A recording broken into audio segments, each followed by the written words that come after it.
Esteemed colleagues, we continue our work. The Colonel Motuzyanyk, Minister of Defense of Ukraine, spokesperson on ATO-related issues, will take the floor.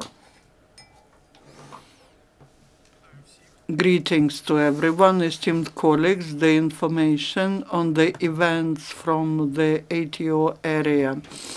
In Lugansk direction, the main military actions lasted in Krymske. The militants were active after the sunset, and after 3 hours of shelling stopped their military activity.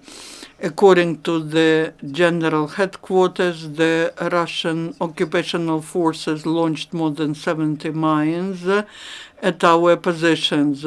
Also, there were some violations of ceasefire registered in Popasnyansky district and Lobacheva. In total, in Lugansk direction, there were 6 enemies shellings registered. Donetsk direction, in Svetlodarsk, near Novolugansk, our positions were shelled by the sniper. The enemy was active in Zaitsev and Verkhnya Teretska, where they actively were using firearms. To the south in Novoselivka Druga, the shellings lasted for more than 3.5 hours. The mortars and the firearms were used. The enemy was firing from the occupied by the militants village Kruta Balka, and also the nearby Kamenka was shelled at.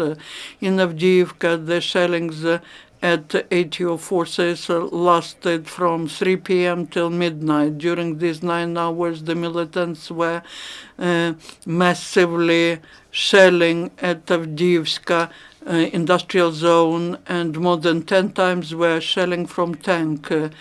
Also, the residential quarters of Avdiivka were shelled at. One private house was completely ruined in the result of fire that started after the shell hit it. Near Donetsk airfield, the enemy was using mostly light weapons. During 24 hours in Donetsk direction, there were 15 enemy shellings registered. More than half of them were using heavy weaponry. Mariupolsky direction, the enemy was active mostly to the south near the sea.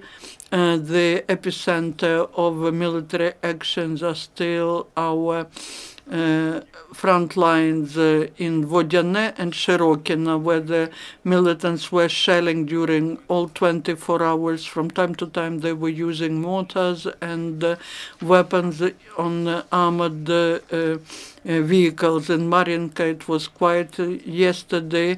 In Novotroitsk, the enemy's fire was shelling in the daytime. In total, in Mariupolsky direction, there were 28 shellings registered, 2 from heavy weaponry. Unfortunately, 1 serviceman was killed during the military actions yesterday. 4 more were wounded. We express our condolences to the family and close by of the servicemen who perished. The Ukrainian military intelligence informs that the enemy is trying to recruit new militants in Alchevsk, Lugansk, Rovinki, Sverdlovsk, Stakhanova, where there are many unemployed people. The enemy's recruiters are very active. Occupation administration tries to recruit maximum number of miners that became unemployed after transportation of coal by railway was stopped. They are recruited to 6th Regiment and 7th Brigade of the enemy that hold positions at the front line in the east part of Lugansk area.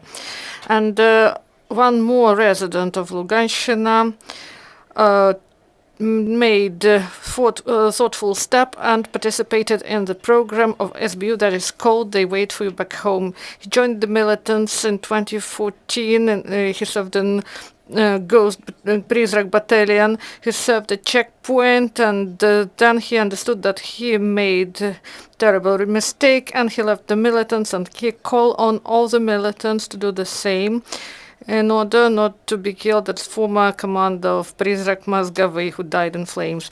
And At the same time, in Volnovakha, law enforcement detained reconnaissance officer Russian occupation forces.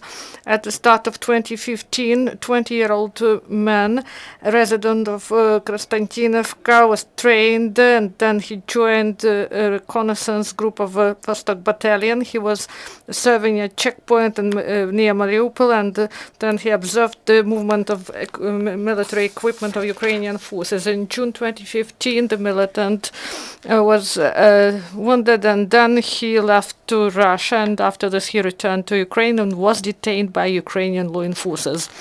And law enforcers in Lysychansk found a cache of ammunition in the greenhouse, private greenhouse. They confiscated Kalashnikov gun and 269 cartridges of different caliber. Now the information about training.